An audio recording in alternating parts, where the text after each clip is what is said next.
Ladies and gentlemen, there is a segment in this article that Jason Schreier from Bloomberg wrote about everything wrong that's happening with Warner Brothers Games as a publisher.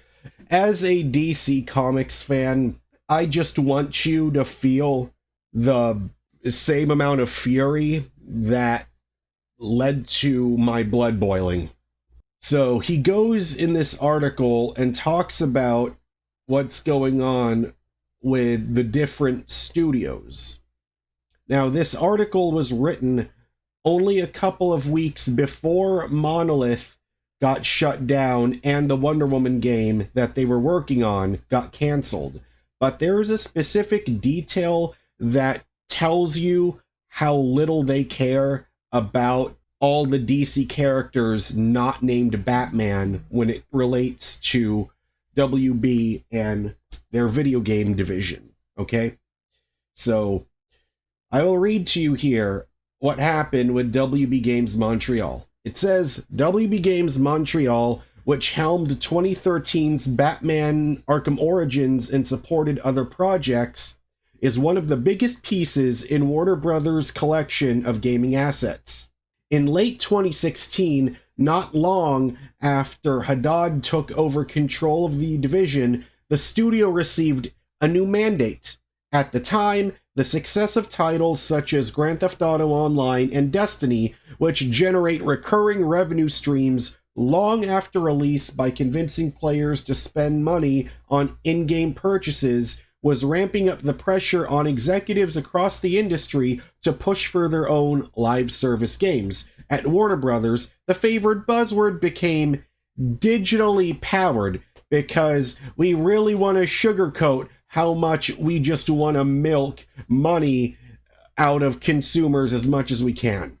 The Montreal studio began working on a new live service Batman game that it hoped would freshen up the franchise by ditching Bruce Wayne, because nothing will make people run to play a Batman game without Batman, right? I mean, look at how well Sony made their universe of Spider-Man movies without Spider-Man. It worked so well for that. What the fuck makes you think we're gonna do so well making a Batman game without Batman? Halfway through development, as it struggled to make progress on the new project, the studio dropped the live service component. In 2022, it released Gotham Knights, which went on to receive mediocre reviews and generate tepid sales.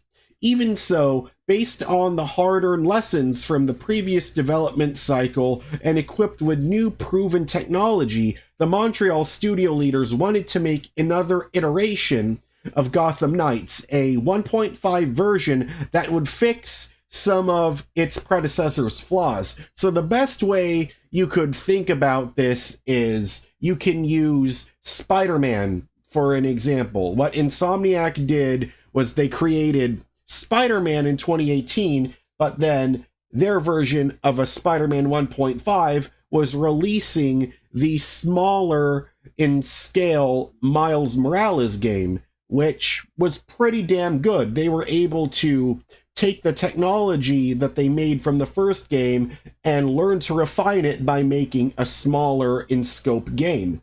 And people were pretty happy with it. But, and here we go. But their bosses nixed the idea, according to people familiar with the plans, and instead assigned the bulk of Montreal's staff to help out with other projects across Warner Brothers. So you take a studio that had talent, that has potential, and instead of letting them work on their own game, they were like, you know what, no, we're just going to let you be a support studio. So instead of giving them time to shine, let them, if this was basketball, let them work out as a starter and watch them develop over time. Instead, they were like, no, we're only going to put you on the bench for Lord only knows how long. So it says here, and this is the part that I was hinting to earlier in this article that made my blood boil. In the months that followed, the Montreal studio continued trying to get a new project off the ground. First, they pitched a game based on the comic book antihero John Constantine, who was played by Keanu Reeves in a 2005 feature film, but I would argue that he was played even better in the CW DC universe by Matt Ryan. Haddad's team, led by Vice President of Production Ben Bell, initially said they were excited about the idea. But when asked for budget and timeline approvals, they remained non-committal according to the people familiar with the plans.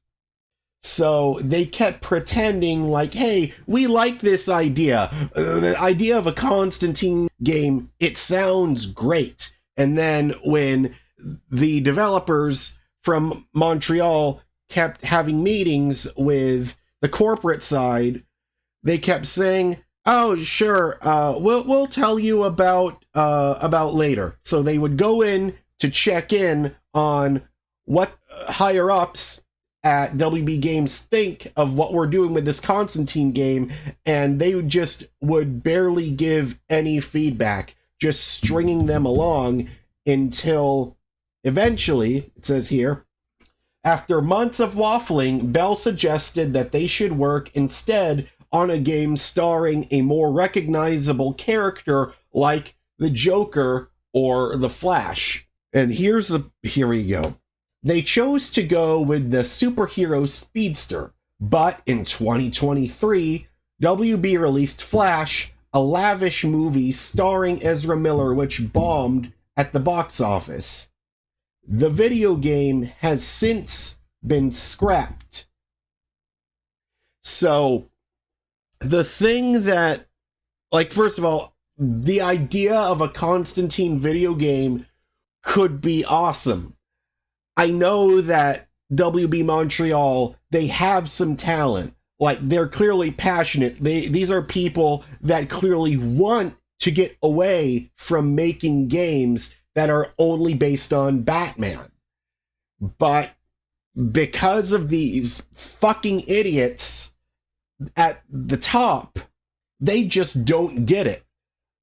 How do you expect to make a Flash game? How do you expect any of your characters to be successful as a video game if you won't even give them a chance?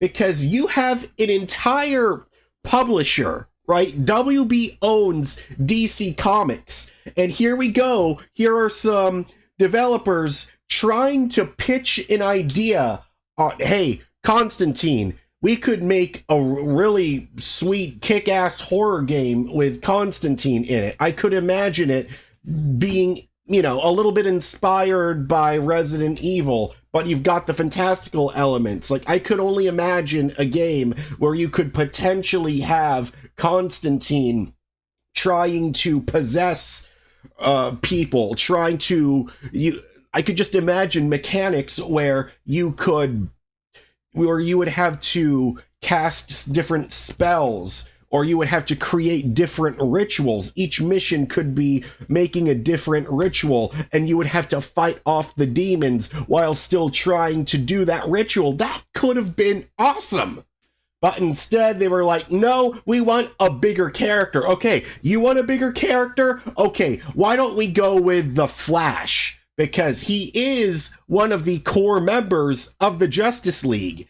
And so they tried to pitch an idea, but just because of how horrible that Flash movie did at the box office, a movie which has absolutely nothing to do with whatever story in this game they were going to pitch.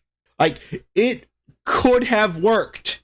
It absolutely could have worked. And yet they wouldn't even get it off the ground running, no pun intended, just because they thought, well, the movie did bad, that means a game based off it is going to do poorly. And yet, these are the same fucking dumbasses that told Rocksteady, hey, go ahead, go and make a Suicide Squad game. Even though you people are great at making a single-player, narrative-driven Batman game. That could have been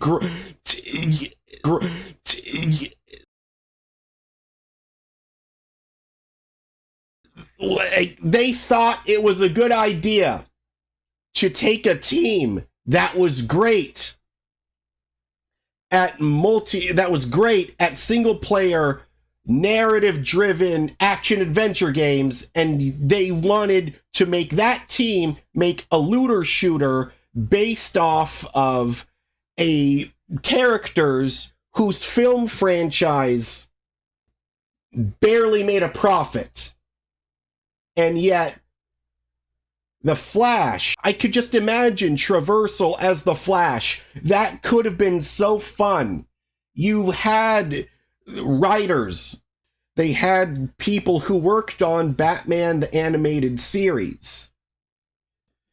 You had people like Paul Dini, who wrote many episodes of Batman the Animated Series, work on the story. And yet you couldn't do that for the Flash? This is why I get so upset, because in a different timeline, I could see where a Constantine game or a Flash game could have been amazing. And yet these fuckers, mostly running at the top from David Haddad,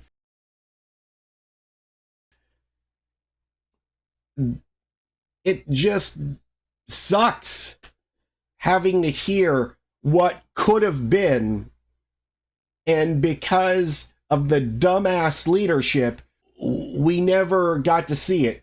Just like it still hurts about the Wonder Woman game. Like, all they want to do is only focus on fucking Batman. And I'm saying this as someone where Batman is my favorite character in all of fiction. And yet, for fuck's sakes, he's already had his time in the spotlight in video games. Give Batman a rest, and why don't you give the spotlight to these other characters?